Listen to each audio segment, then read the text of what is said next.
If we look to the answer as to why for so many years we achieved so much, prospered as no other people on earth, it was because here in this land we unleashed the energy and individual genius of man to a greater extent than has ever been done before.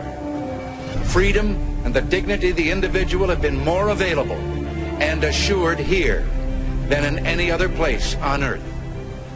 The price for this freedom at times has been high, but we have never been unwilling to pay that price.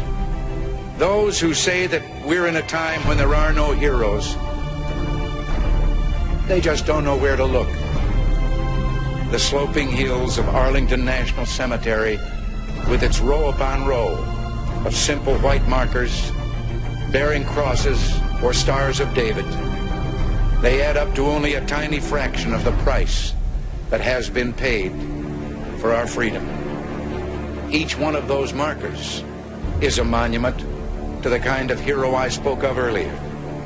Their lives ended in places called Belleau Wood, the Argonne, Omaha Beach, Salerno, and halfway around the world on Guadalcanal, Tarawa, Pork Chop Hill, the Chosin Reservoir, and in 100 rice paddies and jungles of a place called Vietnam.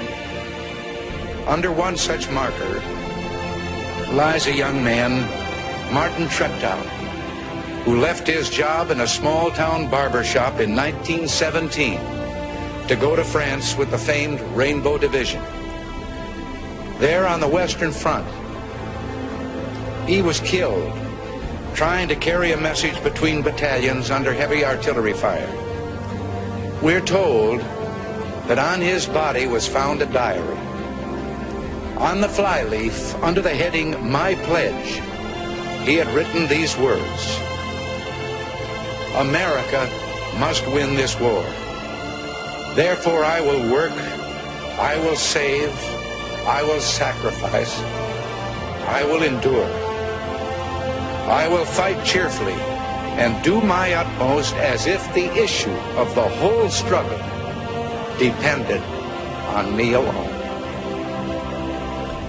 We must realize that no arsenal or no weapon in the arsenals of the world is so formidable as the will and moral courage of free men and women. It is a weapon our adversaries in today's world do not have. It is a weapon that we as Americans do have. Let that be understood by those who practice terrorism and prey upon their neighbors. As for the enemies of freedom, those who are potential adversaries, they will be reminded that peace is the highest aspiration of the American people. We will negotiate for it, sacrifice for it. We will not surrender for it now or ever. We are Americans.